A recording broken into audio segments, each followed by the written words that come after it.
প্রায় আমার বাড়ির কাছে চলে এসেছে আর ব্রাউনি তখনও ওভেনে বেক হচ্ছে। নমস্কার, আমি পায়েল। আমার লোকেশন নিচে পূর্ণিয়ার বারাকপুর। স্ক্রিনে দেওয়া নাম্বারে যে কোনো অর্ডার পারপাসে তোমরা হোয়াটসঅ্যাপ করতে পারো। আজকে কোনো ক্লায়েন্টের জন্য কিন্তু ব্রাউনিগুলো বানাচ্ছি না। হ্যাঁ, অবশ্যই ক্লায়েন্ট বলতে পারো, বাট সে হচ্ছে আমার স্টুডেন্ট।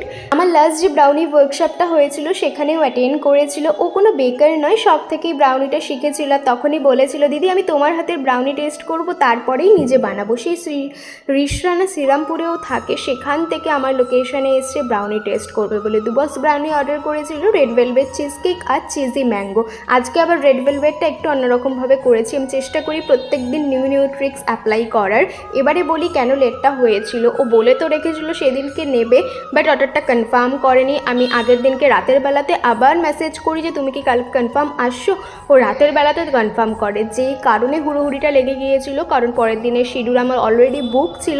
এই জন্য সবার কাছে রিকোয়েস্ট, একটু আগে থেকে অর্ডারটা কনফার্ম করে দিলে আমি শিডিউলটা ওভাবে সেট করে দিতে পারি, যাতে টাইম মতো আমি ডেলিভারিটা দিতে পারি। ওকে 10 মিনিট এসে দাঁড়াতে হয়েছিল, কিন্তু আমি নিরুপায় ছিলাম, কিছু করার ছিল না। বড্ড খারাপ লাগে তখন। আচ্ছা, আর কিন্তু একদিন বাকি, 9 জুলাই কিন্তু আমাদের ব্রাউনি ওয়ার্কশপ হচ্ছে।